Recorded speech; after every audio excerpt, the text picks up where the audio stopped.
Assalamualaikum warahmatullahi wabarakatuh. Kembali lagi di channel Bayangan Malam. Semoga teman-teman semua dalam keadaan sehat. Sebelum memulai cerita, bagi teman-teman yang belum subscribe, silakan subscribe channel ini dan nyalakan tombol notifikasinya agar tidak ketinggalan cerita dari kami. Hari itu hujan rintik-rintik turun sejak pagi. Aku duduk di beranda rumah, memandangi jalanan desa yang lengang. Ujung kain sarung melilit rapi di kakiku yang tak bisa lagi diluruskan sempurna akibat kecelakaan sepeda motor 3 tahun lalu.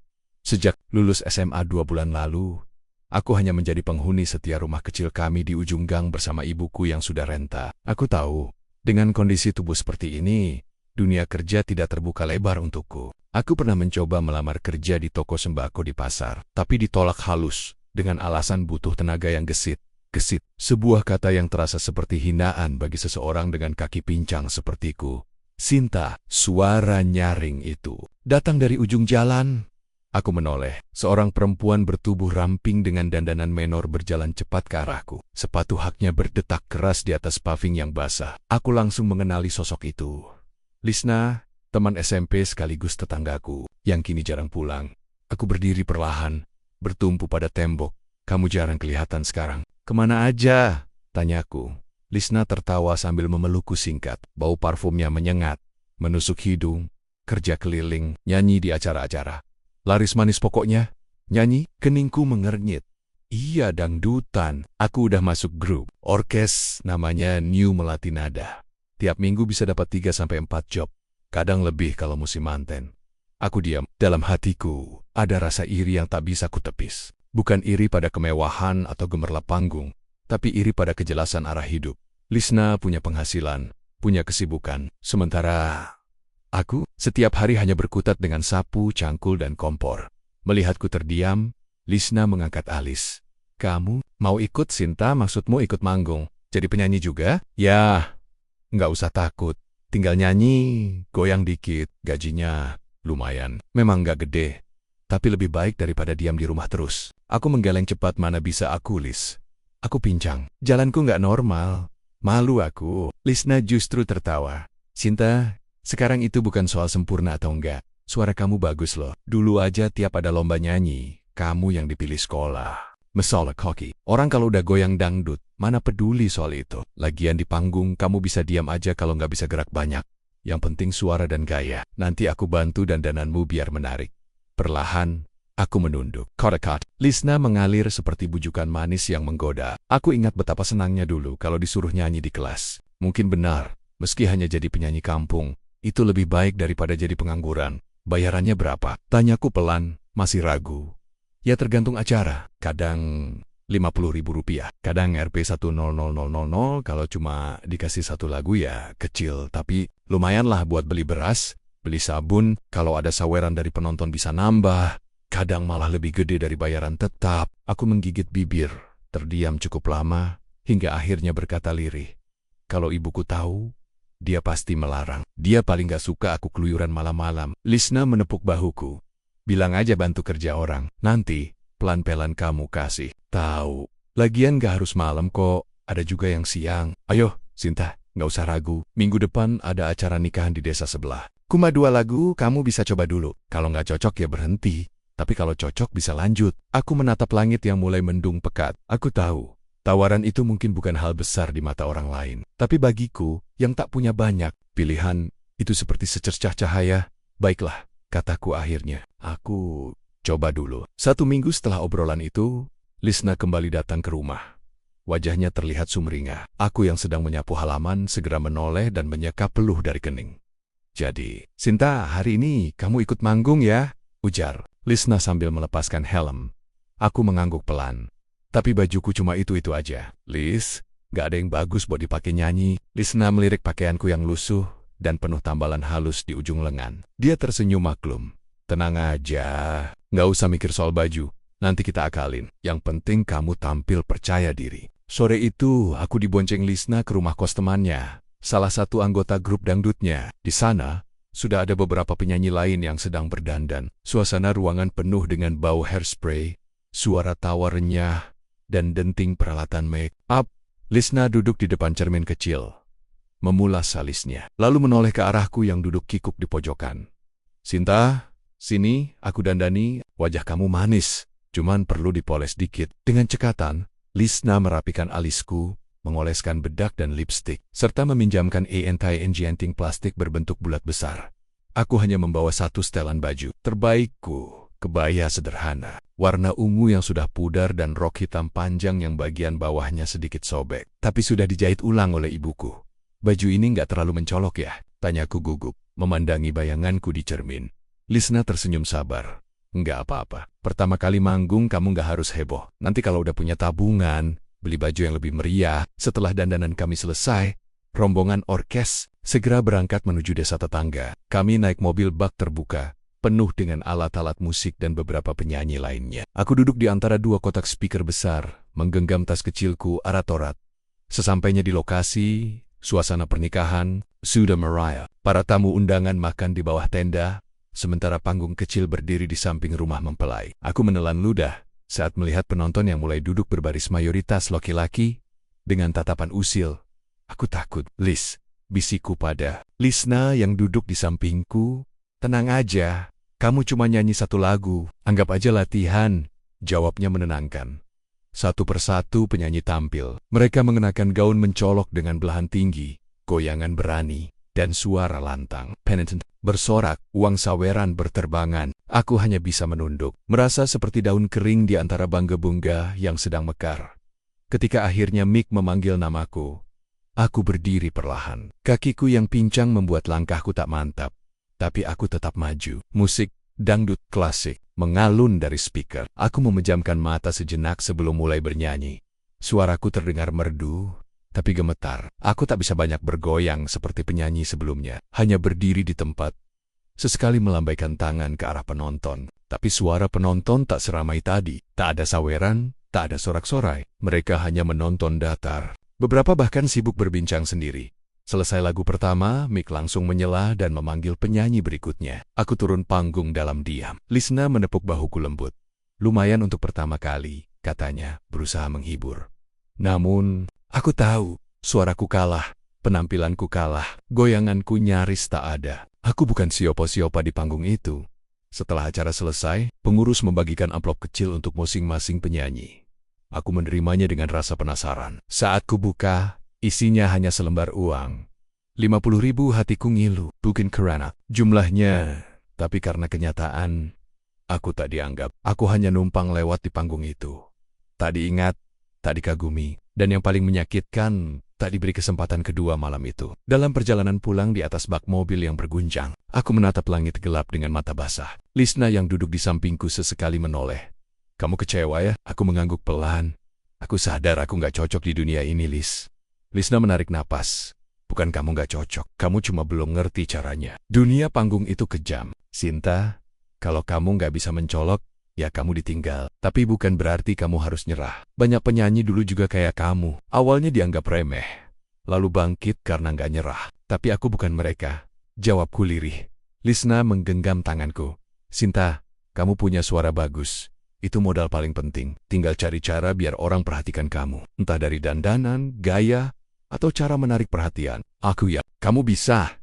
Asal jangan cepat putus asa. Aku tak menjawab. Tapi jauh di dalam hatiku mulai tumbuh benih kegelisahan. Aku ingin lebih dari sekadar nyanyi satu lagu dan dibayar recehan. Aku ingin penonton bersorak karena aku ingin jadi pusat perhatian. Tapi dengan wajah biasa, tubuh tak seindah Lisna dan kaki pincang.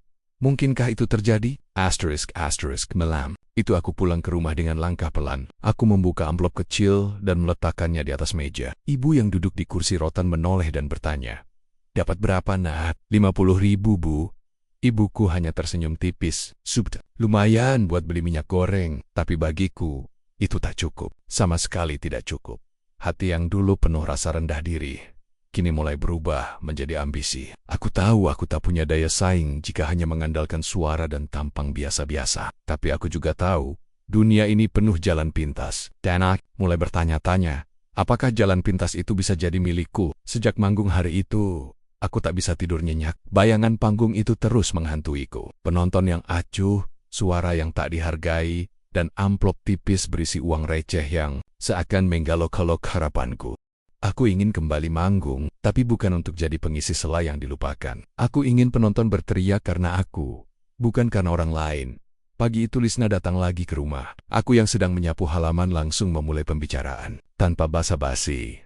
Lis, kenapa aku cuma dikasih nyanyi sekali kemarin? Sementara kamu, si Rini, si Rara bisa 2-3 kali naik panggung. Suaraku lirih, tapi penuh kecewa. Lisna menatapku dengan hati-hati. Ia tahu aku sedang menahan rasa. Ia juga tahu dunia panggung dangdut tidak adil. Bukan hanya soal suara, tapi soal penampilan, aura, dan sesuatu yang tak bisa dijelaskan. Jacinta, ucapnya perlahan. Kamu punya suara bagus, tapi di panggung itu nggak cukup. Penonton itu nggak cuma mau dengerin lagu, mereka mau hiburan.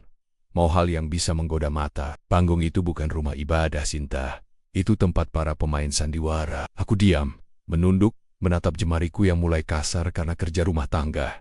Jadi, aku nggak akan bisa bersinar kalau cuma jadi diriku sendiri. Lisna menarik napas, lalu berkata dengan nada pelan tapi serius. Kalau kamu mau, aku bisa bantu. Tapi ini bukan bantuan biasa. Aku menatapnya curiga. Maksudmu? Aku bawa kamu ke seseorang yang bisa bantu bikin kamu lebih menarik, lebih berisi. Penonton bakal lihat kamu bukan sebagai cewek pinjang biasa, tapi sebagai penyanyi yang bikin mereka susah lupa. Aku menatap Lisna tak percaya. Apa maksudmu? Dukun, jawabnya pelan. Perempuan, orang pintar. Aku juga pernah ke sana. Susuk di dagu dan pundakku ini semua dari dia. Lihat hasilnya. Aku nggak cantik-cantik amat, Mila, tapi kalau aku manggung, yang nyawer rebutan, kadang cuman goyang pundak aja. Penonton udah gila. Aku terdiam cukup lama. Dalam hatiku muncul keraguan. Tapi di sisi lain, godaan itu terlalu kuat untuk diabaikan. Aku ingin tampil seperti Lisna, percaya diri, disukai, dipanggil manggung berkali-kali, apapun itu. Aku ingin punya daya pikat. Aku mau, ucapku akhirnya. Tapi aku nggak mau, cuman bikin orang suka. Aku mau lebih dari itu. Lisna menatapku heran. Maksudmu? Aku ingin uang, banyak job terus. Pokoknya aku ingin kaya raya. Kalau perlu, nyawa pun aku korbankan. Lisna terbelalak. Sinta, jangan ngomong sembarangan. Aku serius. Mataku kini berbeda. Sorotnya tajam dan penuh tekad. Aku nggak mau hidup miskin terus. Aku lelah dihina karena pincang. Kalau ada cara cepat, aku mau. Sore, Lisna membawaku menelusuri jalan setapak menuju pinggir hutan kecil di belakang desa. Kami melewati pohon-pohon bambu yang rimbun dan semak belukar, hingga akhirnya tiba di sebuah rumah kayu tua yang hampir tertelan pepohonan. Udara di sekitarnya terasa dingin, padahal matahari masih tinggi. Jangan banyak bicara nanti, hormati beliau, bisik Lisna padaku. Kami mengetuk pintu. Tak lama kemudian, terdengar suara berat dari dalam. Masuk, kami melangkah masuk. Di dalam, aroma kemenyan menyesakkan dada. Lampu minyak yang remang-remang membuat ruangan itu terasa seperti dunia lain. Di sudut ruangan, duduk seorang perempuan tua berkerudung hitam. Kulitnya keriput seperti kulit ular kering, tapi sorot matanya tajam, seolah bisa menembus isi hati siapapun. Ini Jacinta, Mbah, kata Lisna pelan. Dia ingin bantuan. Perempuan tua itu, Mbah Ranti, mengangguk pelan. Tangannya bergerak memutar cincin akik di jari tengahnya. Duduk, nak. Aku duduk bersimpuh meski kakiku terasa kaku karena pincang. Kau ingin susuk? Tanyanya tajam. Lebih dari itu, jawabku. Saya ingin uang. Saya ingin panggung. Saya ingin jadi pusat perhatian. Mbah Ranti mengangguk lambat. Harga yang besar harus dibayar dengan besar pula. Kau tahu itu. Aku tahu, dan aku siap.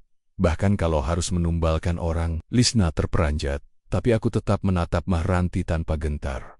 Ia tersenyum aneh, bukan seperti susuk biasa yang menempel di tubuh. Ini ajian malam pertama, bukan semua orang bisa melakukannya. Tapi jika memang berniat, ia berdiri pelan, mengambil sebuah kendi berisi cairan keemasan.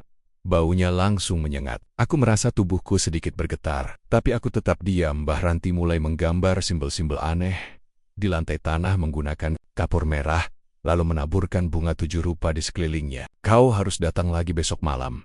Datang sendiri. Malam Jumat Kliwon. Siapkan pakaian putih dan jangan bawa apapun selain keberanian. Baik, jawabku mantap. Dalam perjalanan pulang, Lisna tak berkata apa-apa. Aku juga diam, tenggelam dalam pikiranku sendiri. Mataku menatap kosong ke jalan berlubang yang kami lewati. Akhirnya Lisna bicara. Suaranya berat. Kamu benar-benar mau lanjut? Aku hanya mengangguk. Sinta, aku tahu hidup kamu berat, tapi jalan yang kamu pilih ini nggak bisa dibatalkan kalau sudah dimulai. Ini bukan sekadar pasang susuk biasa. Ini udah mainan nyawa. Aku nggak peduli, Lis, kataku, menoleh padanya dengan mata penuh amarah yang terpendam. Aku sudah capek hidup jadi bayangan orang. Sekali aja aku mau lihat semua mata tertuju ke aku. Lisna menatapku lama.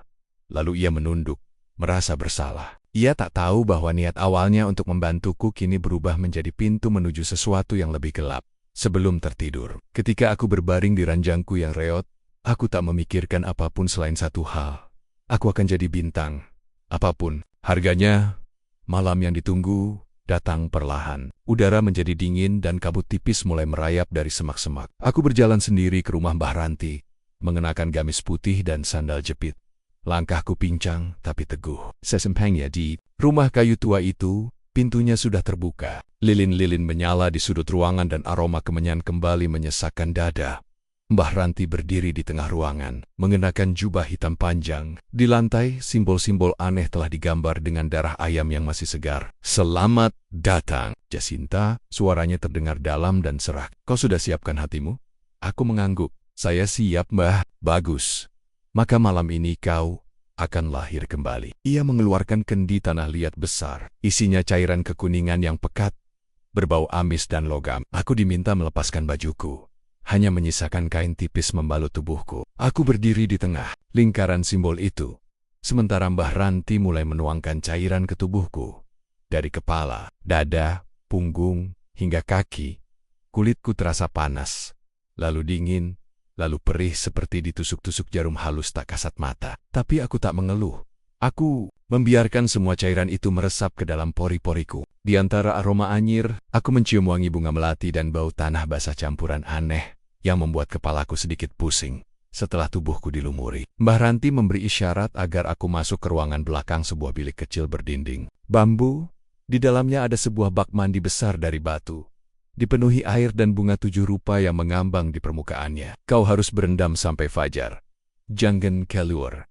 Jangan bersuara. Apapun yang terjadi, hadapi. Baik, Mbah, jawabku. Masuk ke dalam bak. Airnya dingin menusuk tulang, tapi aku memejamkan mata dan membiarkan tubuhku larut. Aku menenggelamkan diriku hingga leher. Lilin di 4 sudut ruangan redup, membuat segala sesuatu terlihat samar. Waktu berlalu lambat. Aku tak tahu sudah jam berapa. Angin masuk dari sela. Bambu membuat kulitku menggigil. Namun aku tetap bertahan. Sampai tiba-tiba suhu air berubah hangat. Bukan karena tubuhku, tapi seolah ada sesuatu yang masuk ke dalam air. Aku membuka mata. Air di sekelilingku mulai beriak pelan. Suara gesekan halus terdengar seperti sisik menggesek batu. Aku menoleh. Dari kegelapan ruangan, muncul sosok bayangan tinggi. Perlahan makhluk itu masuk ke dalam bak tanpa bersuara. Aku terpaku. Makhluk itu bukan manusia. Tubuhnya setengah manusia setingga ular. Kulitnya bersisik kehijauan. Matanya merah menyala dan lidahnya bercabang. Tapi wajahnya tampan sanggo tampan, seperti lelaki dari mimpi-mimpi terliarku. Makhluk itu mendekat. Aku ingin berteriak, tapi suaraku tercekat. Entah karena takut, atau karena ada sesuatu dalam diriku yang justru merasa terpanggil. Makhluk itu menyentuh pipiku. Aku merinding, tapi tidak menolak. Dan malam itu, dalam dingin dan gelap, di dalam air yang berbau kemenyan dan darah, aku menyatu dengan makhluk itu. Tak ada rasa sakit tiang, ada hanya rasa hangat, aneh, dan samar seperti melayang. Saat fajar pertama menyentuh jendela bambu, aku membuka mata. Air dalam bak telah surut. Bunga-bunga layu berserakan. Tubuhku terasa ringan, tapi penuh energi. Aku berdiri perlahan, tidak merasa lemas, tidak merasa takut. Justru ada sensasi baru dalam diriku, seperti tubuh ini bukan lagi tubuh lamaku. Mbah Ranti menunggu di luar dengan wajah datar.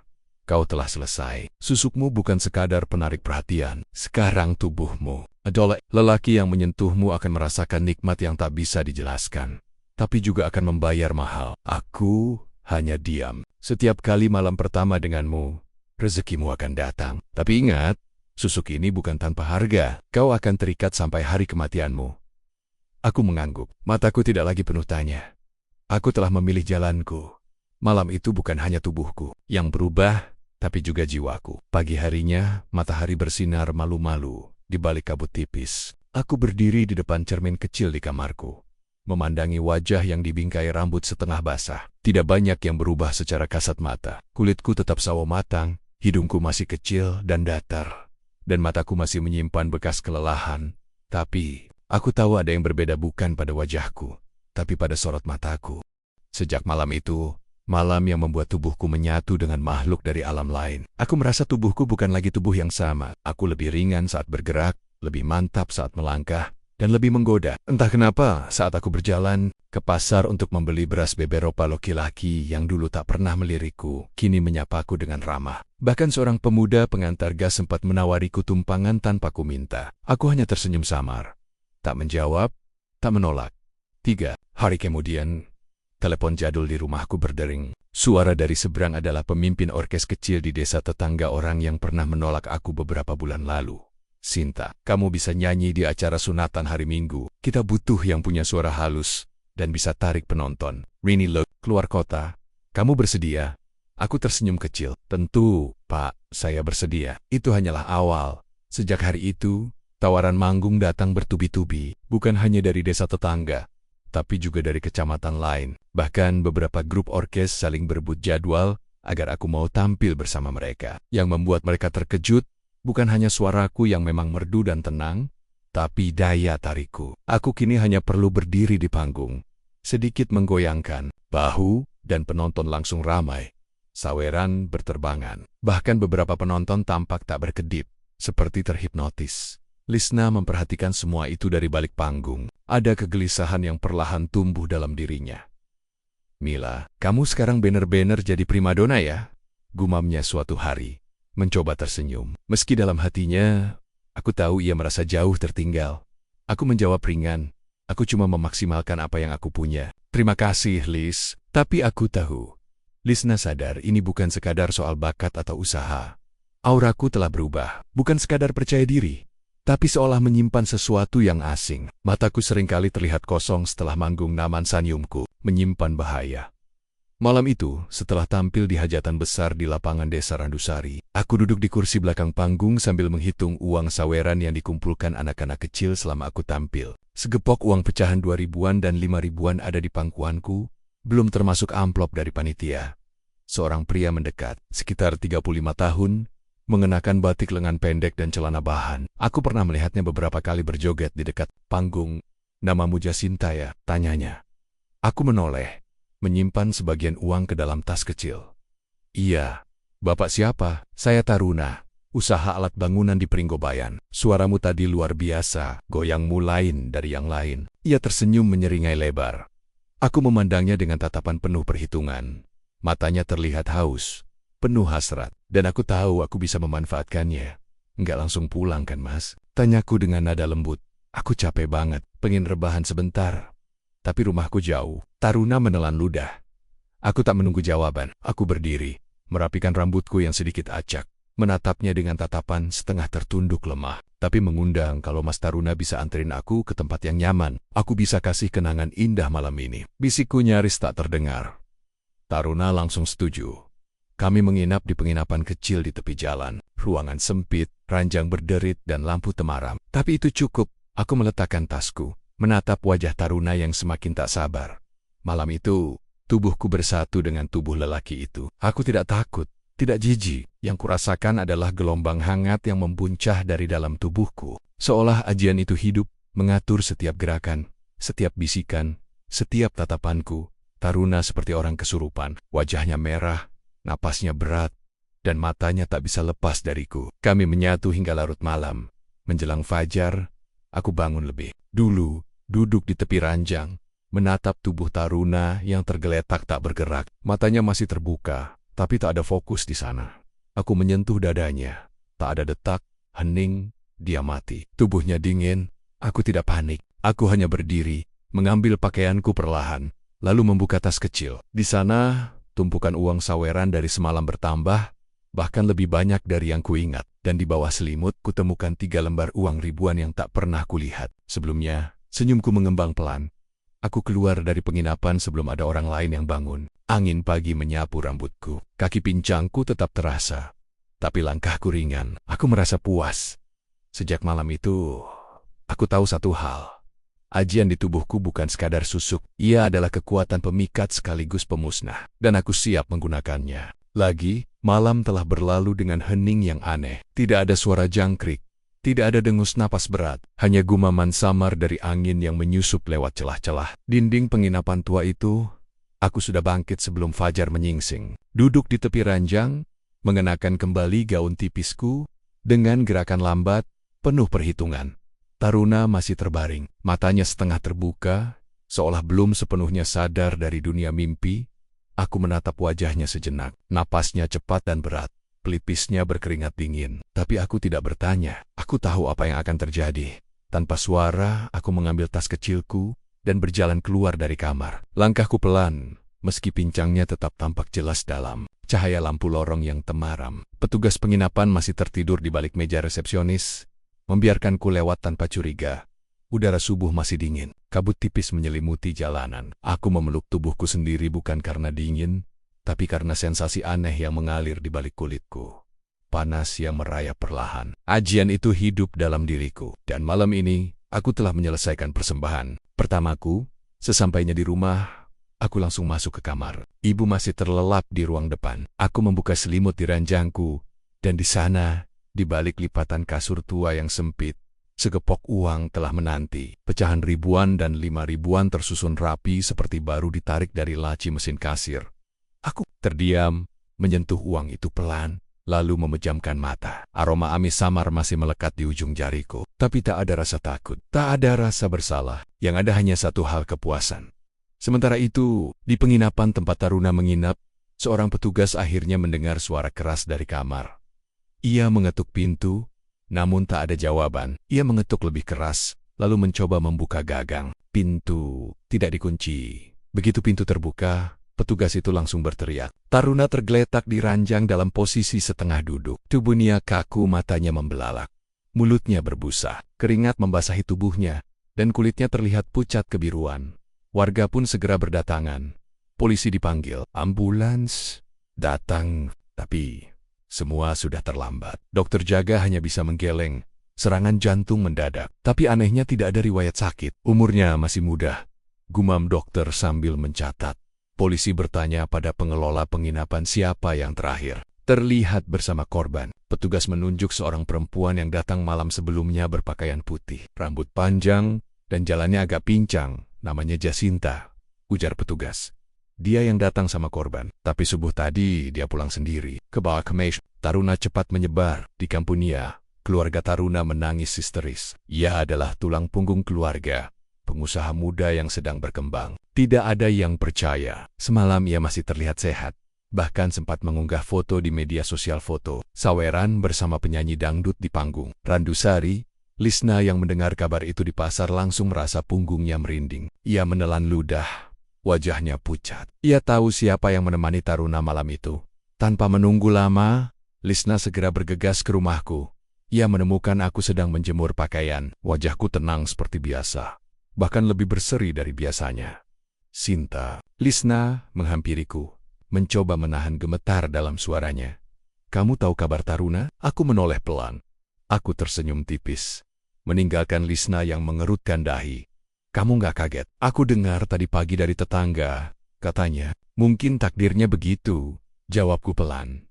Lisna mendekat, menatap wajahku dalam-dalam. Aku tetap tersenyum, tapi mungkin senyumku menyimpan sesuatu yang tak ia mengerti antara ketenangan dan sesuatu yang ia anggap kejam. Kamu beneran tidur sama dia semalam? Tanyanya lagi. Kenapa, Lis? Kamu khawatir dia nularin penyakit?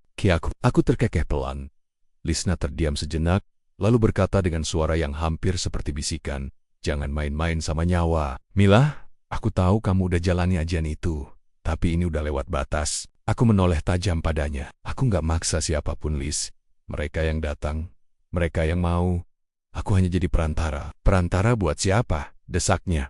Buat siluman itu, buat ajian kamu yang haus tumbal. Aku nggak peduli, Lis. Kamu tahu hidupku dulu kayak apa? Dihinakan, disepelekan, cuma dianggap beban. Sekarang aku berdiri, diperhatikan, disukai, dan yang datang ke aku datang dengan senyum, bukan paksaan. Lisna hanya bisa menggeleng. Aku tahu dia tak lagi mengenali sosokku. Dulu, aku lemah dan pemalu, tapi perempuan yang berdiri di hadapannya kini adalah aku yang penuh aura. Bukan cahaya hangat, tapi cahaya dingin yang menyilaukan sekaligus menakutkan. Kalau kamu terusin ini, bakal ada yang tahu. Kamu pikir bisa terus sembunyi? Kalau takut, lebih baik kamu menjauh. Jangan ikuti jalan ini. Lisna akhirnya pergi. Hatinya kacau. Aku bisa melihatnya dari langkahnya yang berat. Tapi aku tahu, dia tak bisa lagi menyelamatkanku. Perampian. Yang dulu ia kenal mungkin sudah tak ada.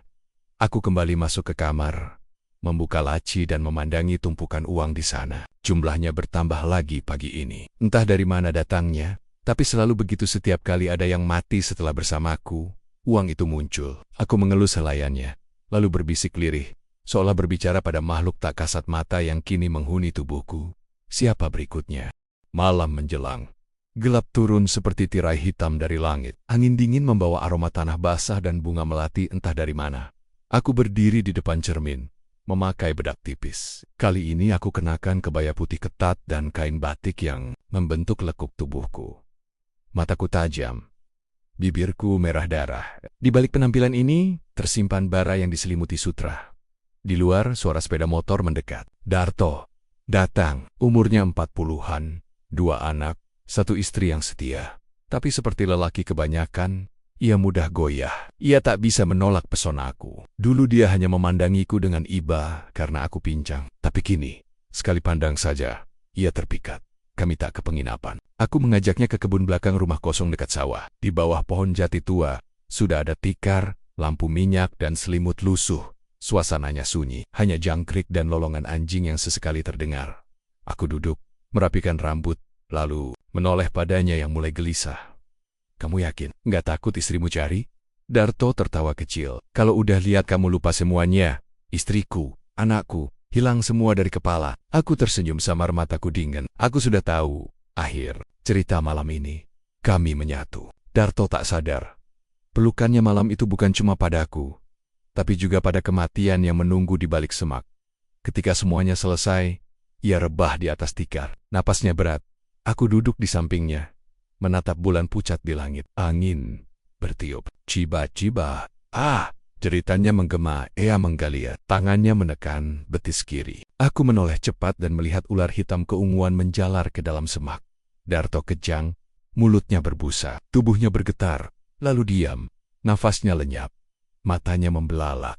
Aku hanya diam, menarik napas dalam, berdiri, merapikan kain, mengambil tas kecilku, lalu melangkah pergi tanpa panik, meninggalkan tubuhnya yang dingin dalam malam. Pagi harinya, warga geger. Anak-anak yang hendak memetik mangga menemukan jasad Darto. Polisi datang. Dokter bilang gigitan ular berbisa, tapi ada yang janggal. Lukanya kecil, tapi racunnya menyebar sangat cepat. Bukan gigitan ular biasa. Kabar cepat menyebar. Orang mulai mengaitkan kematian Darto dengan taruna dan lelaki-lelaki lain. Namaku mulai dibisikkan, tapi belum ada yang berani bicara terang-terangan. Lisna mendengar semua itu. Hatinya remuk. Ia tahu aku sudah kelewat batas. Aku bukan hanya memikat, aku telah menjadi alat kematian. Dan yang lebih mengerikan, aku tak menunjukkan penyesalan sedikit pun. Tapi melawanku berarti melawan sesuatu yang bukan lagi manusia biasa. Meski begitu, Lisna tak bisa diam. Ia harus lakukan sesuatu sebelum ada lebih banyak nyawa melayang demi keserakahanku. Sore menjelang. Langit jingga, desa hening. Di rumah sederhananya, Lisna duduk gelisah. Ibunya terbaring sakit. Sesak. Obat warung tak mempan. Uangnya hanya 2 lembar 5 ribuan. Tak cukup ke puskesmas. Tawaran manggung sepi. Semua orang maunya aku, karena aku lebih menarik. Tapi Lisna tahu, ini bukan soal bakat, ini karena kekuatan lain. Susuk, mungkin lebih dari itu, tapi hari ini, bukan soal aku. Hari ini, dia ingin menyelamatkan ibunya. Ia keluar rumah, menuju ke rumahku. Wajahnya muram. Aku sedang makan semangka. Dasterku sutra merah. Di meja, beberapa lembar uang tergeletak. Wajahku segar. Tak ada lelah, Sinta. Sapanya pelan. Aku menoleh, tersenyum, tapi tak sampai ke mata. Mbak Lisna, tumben kesini. Ada apa? Ia duduk perlahan, seperti orang asing. Aku mau minta tolong, Sinta. Buat ibu. Ibu sakit. Aku butuh uang buat bawa dia ke puskesmas. Aku nggak punya uang. Aku mengangguk-angguk, tampak paham. Lalu memungut selembar uang, memainkannya di antara jari. Loh, katanya kamu penyanyi, senior. Mbak, kok bisa nggak ada kerjaan? Bukannya dulu kamu yang sering dipanggil? Lisna menandok, sekarang orang-orang maunya kamu. Katanya kamu lebih menarik. Aku tertawa kecil. Dingin. Ya, Mungkin karena aku usaha lebih keras. Mila, aku nggak minta banyak. 10.000 aja. Buat ongkos, aku janji balikin. Aku cuma butuh pertolongan sementara. Aku diam sejenak, lalu bangkit masuk ke rumah. Dia mungkin mengira aku akan mengambil uang, tapi saat aku kembali, bukan uang yang kubawa, melainkan senyum sinis. Kamu mau duit, Mbak? Kataku pelan. Kenapa nggak ke Mbah Ranti aja? Sana kamu pakai tubuhmu juga buat cari uang. Gampang kok. Mbah Ranti pasti terima. Lagian, kamu udah pernah juga kan? Lisna membeku. Aku lihat. Matanya menatapku tak percaya. Apa maksudmu itu, Sinta? Aku duduk santai. Ya, maksudku jelas. Dulu kamu juga pakai susuk, walau yang ringan. Kamu tahu cara mainnya. Sekarang tinggal kamu ulangi. Tubuhmu kan masih bisa dijual, kan? Lisna berdiri. Matanya merah. Bukan marah tapi kecewa. Aku pikir kamu masih punya hati, Mila. Katanya pelan. Ternyata kamu udah jadi lebih busuk dari siluman manapun. Aku hanya tertawa. Jangan bawa-bawa hati di dunia ini, Mbak. Yang penting perut kenyang. Abiu, kamu sakit. Bukan urusan aku. Kamu punya harga diri? Y.A. Jul Od laku kok. Matanya menatapku lurus walau air mata sudah menggantung. Terima kasih, Sinta. Kamu udah bukain mataku. Ternyata kamu memang udah bukan manusia biasa lagi. Tanpa menoleh, Lisna pergi begitu saja. Aku hanya duduk kembali di kursiku, memakan potongan semangka yang tersisa, seolah tak terjadi apa-apa. Namun entah kenapa, angin sore itu terasa lebih dingin dari biasanya. Senyum di wajahku perlahan memudar, seperti ada yang mengawasi dari balik bayang-bayang rumah tua ini. Langit masih menyisakan semburat jinggasat. Lisna pulang dari tempat kerja sambilannya yang kini makin jarang ia datangi. Wajahnya tampak tegang. Matanya menyimpan bara. Seharian ini pikirannya pasti tak tenang, apalagi setelah ucapanku yang aku akui menyakitkan kata-kataku masih bergema di telinganya. Aku yakin, sana kamu ke Mbah Dukun dan pakai tubuhmu itu buat cari uang. Lisna mengepalkan tangan di pangkuannya. Dadanya sesak menahan amarah dan kecewa. Kami dulu saling bantu. Dulu, saat masih sama-sama penyanyi dangdut, kami berbagi panggung dan tawa. Tapi sekarang aku memang berubah. Terlalu haus ketenaran, mungkin. Tapi aku hanya ingin hidup lebih baik, walau harus membayar harga mahal untuk itu. Namun malam itu, Lisna ternyata tak tinggal diam. Ia sudah cukup lama menyaksikan jerak-geriku dari balik tirai gelap, dan malam ini ia berniat membongkar semuanya. Panggung dangdut malam itu berdiri megah di pelataran desa. Suara musik menggelegar. Lampu warna-warni menyorot panggung yang dikelilingi warga. Aku tampil memukau dalam balutan rok ketat dan atasan mengilap. Semua mata tertuju padaku, terutama para lelaki paruh baya yang berdiri paling depan bersiul. Tertawa genit, menikmati setiap gerakku. Lisna datang terlambat, tapi bukan sebagai penonton. Ia berdiri di balik kerumunan bersama sekelompok warga yang diam-diam ia ajak. Ada Pak Narto, ketua RT yang sudah jengah dengan ulahku, juga Butina, pemilik warung yang sering melihatku keluar malam dengan pria-pria tak dikenal. Semua sudah siap, bisik Lisna. Pak Narto mengangguk pelan. Kalau memang betul seperti katamu, kita harus bertindak. Jangan sampai anak-anak muda di sini rusak karena contoh buruk. Lisna menarik napas panjang.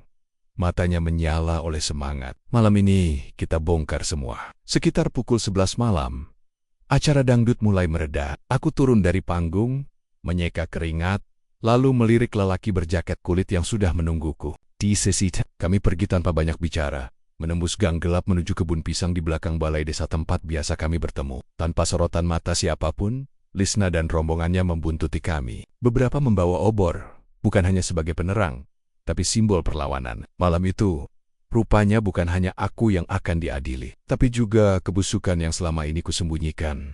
Angin bertiup kencang di antara pepohonan bambu. Udara lembab, dan bau tanah makin pekat. Aku tidak tahu. Malam itu amarah warga desa telah sampai di puncaknya. Lisna berdiri di ujung gang bersama Pak Narto dan warga lainnya. Mereka bersembunyi di balik semak, mengintai rumah kosong bekas gudang milik almarhum Pak Jalal. Lihat itu, bisik Lisna sambil menunjukku dan lelaki yang bersamaku. Kami baru saja masuk ke rumah tua itu. Aku masih mengenakan pakaian yang mencolok. Pria yang bersamaku jelas bukan suamiku. Pak Narto mengepalkan tangan. Sudah cukup, ini semua nggak boleh dibiarkan. Sekitar 10 orang pria ikut bersama mereka malam itu. Sebagian membawa obor, lainnya membawa kayu dan bambu. Mereka datang bukan untuk melihat, tapi mengakhiri. Suara-suara dari dalam rumah tua mulai terdengar. Desahan, gelak tawa rendah, bunyi kasur tua yang berderit. Lisna tak bisa menahan diri lagi. Ia menendang pintu kayu rapuh itu sekuat tenaga. Brok, pintu terhempas terbuka. Aku menjerit tertahan. Lelaki bersama aku melompat dari kasur, menutupi tubuhnya sambil meraih celana. Aku terperangah. Wajah-wajah murka berdiri di ambang pintu membawa obor. Apa-apaan ini? Aku panik. Lisna menunjukku tajam. Ini yang kamu sebut kerja?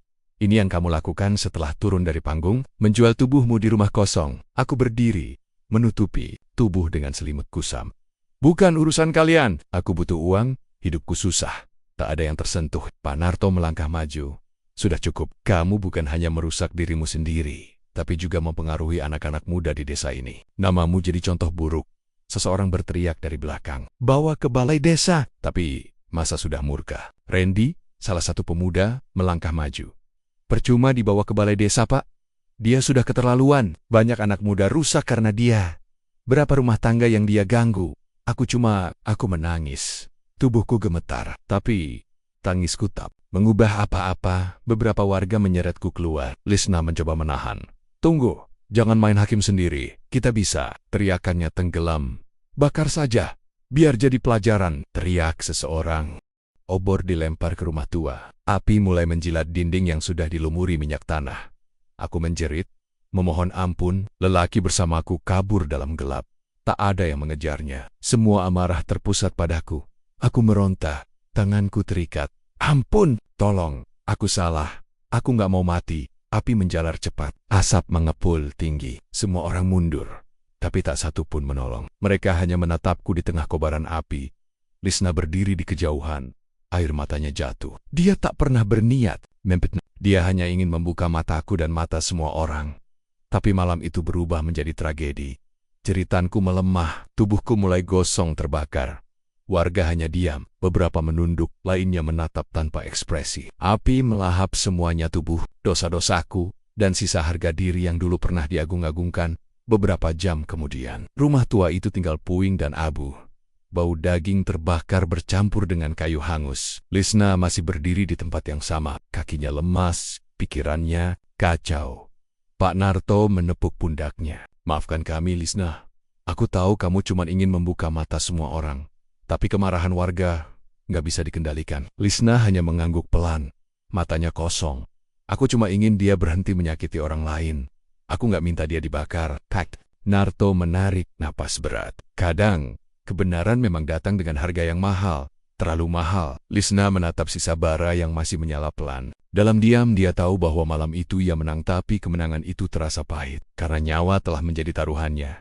Setelah kepergianku yang tragis, desa berubah. Warga sadar bahwa membiarkan keburukan tumbuh hanya akan berakhir pada kehancuran. Lisna kembali ke panggung dangdut.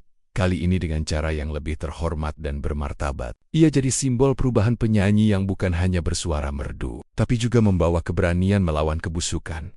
Bayang-bayang, malam itu mungkin akan terus membekas dalam ingatan Lisna.